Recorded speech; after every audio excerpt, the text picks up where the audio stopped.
नमस्कार। घटना चक्र बुक वीडियो में आपका हार्दिक स्वागत है। आइए प्रारंभ करें इस यात्रा को, जहां हर विषय वस्तु को हम सरल, स्पष्ट और परीक्षा उपयोगी ढंग से प्रस्तुत करेंगे। आपको पता है, कानून की नज़र में हर यौन हमला एक जैसा नहीं होता। इसमें हर शब्द, हर एक हालात बहुत मायने रखते हैं। तो आज हम यौन अपराधों से जुड़े कानून की इन्हीं छोटी-छोटी मगर जरूरी बातों को समझने वाले हैं। तो सवाल बिल्कुल सीधा है कि भाई, कानून की किताबों में इन अपराधों का असली मतलब क्या है। देखिए, ये एक ऐसा टॉपिक है जिस पर बहुत कंफ्यूजन रहता है, और आज हम इसे बिल्कुल साफ-साफ तथ्यों के आधार पर समझने की कोशिश करेंगे। चलिए, सबसे पहले एक ऐसे पहलू पर बात करते हैं जो अक्सर बहसों में रहता है। हम एक कानूनी परिभाषा और उसके एक बहुत ही महत्वपूर्ण अपवाद यानी एक्सेप्शन को समझेंगे। अब ये एक ऐसा सवाल है जो शादी के रिश्ते में सहमति की कानूनी सीमाओं पर सोचने के लिए मजबूर करता है। जरा सोचिए, कानून के हिसाब से इसका सही जवाब क्या हो सकता है? तो सही जवाब है ए, जब पत्नी की उम्र 18 साल से कम ना हो। हाँ, ये जवाब शायद कुछ लोगों को चौंका सकता है, लेकिन इसके पीछे एक ठोस कानूनी वजह है। चलिए देखते हैं कि कानून ऐसा क्यों कहता है। तो देखिए, यहाँ पर कानून बहुत स्पेसिफिक है। धारा 63 का एक अपवाद ये कहता है कि अगर पत्नी की उम्र 18 साल से ज्यादा है तो पति के साथ संबंध को बलात्कार नहीं माना जाएगा। लेकिन यहाँ एक पेंच है। अगर पति पत्नी कानूनी तौर पर अलग रह रहे हैं, मतलब जुडिशियल सेपरेशन में हैं, तो फिर बिना सहमति के संबंध बनाना एक अलग अपराध माना जाता है और उसकी अपनी सजा है। अच्छा, अब आते हैं एक और जरूरी सवाल पर। क्या होता है जब कोई गंभीर अपराध एक इंसान नहीं बल्कि पूरा ग्रुप मिलकर करता है? कानून इस सामूहिक जिम्मेदारी को कैसे देखता है? यहां कानून में एक कॉन्सेप्ट होता है सामान्य आशय या कॉमन इंटेंट, मतलब एक ही इरादे से किया गया काम। तो सवाल यह है कि अगर कई लोग मिलकर कोई अपराध करते हैं तो क्या सबको बराबर सजा मिलेगी, चाहे किसी की भूमिका कम हो या ज्यादा? चलिए देखते हैं कानून क्या कहता है। और इसका जवाब है हाँ।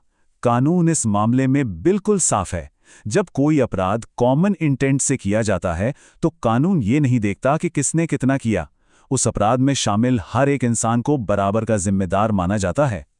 मतलब ये है कि कॉमन इंटेंट के चलते अपराध में शामिल हर शख्स को उस जुर्म के लिए जो सबसे बड़ी सजा है वो मिल सकती है, भले ही उसकी भूमिका दूसरों के मुकाबले कम ही क्यों न रही हो। ये एक बहुत ही सख्त कानूनी सिद्धांत है।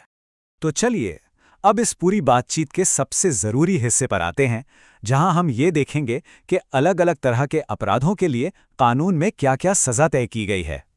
इस टेबल को जरा ध्यान से देखिए। ये दिखाती है कि हमारा कानून पीड़ित की उम्र को लेकर कितना संवेदनशील है। आप साफ देख सकते हैं कि जैसे जैसे पीड़िता की उम्र कम होती जाती है, सजा उतनी ही ज्यादा कठोर होती जाती है। एक साधारण बलात्कार के लिए कम से कम सजा 10 साल है, लेकिन अगर पीड़िता की उम्र 12 साल से कम है तो ये सजा मौत तक भी जा सकती है। ये समाज के लिए एक बहुत साफ संदेश है। अच्छा, अब कुछ और गंभीर अपराधों को भी देख लेते हैं जो यौन हिंसा से ही जुड़े हैं, लेकिन कानून में उनकी परिभाषा और सजा अलग-अलग है। अब ये सवाल आज के जमाने के हिसाब से बहुत जरूरी है। ये दिखाता है कि कानून ने वक्त के साथ खुद को कैसे बदला है और डिजिटल दुनिया में होने वाले उत्पीड़न को भी अपने दायरे में ले लिया है। क्या लगता है, इसका जवाब क्या होगा? देखिए, कानून की परिभाषा कितनी साफ है और आज के डिजिटल युग में ये कितनी जरूरी भी है। मतलब किसी के ईमेल या सोशल मीडिया पर लगातार नजर रखना भी कानूनी तौर पर पीछा करना या स्टॉकिंग ही माना जाता है। ये ऑनलाइन उत्पीड़न से बचाने वाली एक बहुत ही महत्वपूर्ण कानूनी ढाल है। अब एक और जरूरी बात, कभी-कभी जानकारी में थोड़ी गलती हो जाती है। स्रोत सामग्री में एक सवाल था कि किसी पीड़िता की पहचान उजागर करने की सजा क्या है। वहां 5 साल का जिक्र था, लेकिन यह जानकारी सही नहीं है। असल में कानून की धारा 72(1) के तहत इसके लिए सजा 2 साल तक की होती है। यह दिखाता है कि सही जानकारी होना कितना जरूरी है।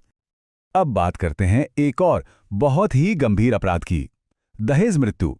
तो कानून कब और किन हालातों में किसी मौत को डाउरी डेथ मानता है? इसकी कानूनी शर्तें क्या हैं? देखिए, किसी मामले को दहेज मृत्यु साबित करना आसान नहीं होता। कानून के मुताबिक ये चारों की चारों शर्तें एक साथ पूरी होनी जरूरी हैं। अगर इनमें से एक भी शर्त पूरी नहीं होती तो उसे कानूनी तौर पर दहेज मृत्यु नहीं माना जा सकता। इससे पता चलता है कि कानून सबूतों को लेकर कितना सटीक और सख्त है। तो इतनी सारी बातें समझने के बाद अब हम इस चर्चा के आखिरी पड़ाव पर हैं। समझते हैं कि इन सब बातों से हमें क्या सीखना चाहिए। इस पूरी बातचीत का सार यही है, कानून गोलमोल नहीं होता, उसमें हर छोटी बड़ी बात, हर एक डिटेल न्याय तय करने में बहुत बड़ा रोल निभाती है। फिर चाहे वो उम्र की सीमा हो, अपराध के पीछे का इरादा हो या फिर हालात।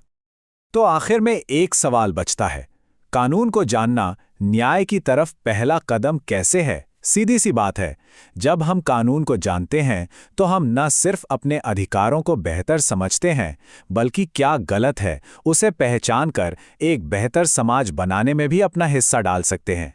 इस पर सोचिएगा जरूर।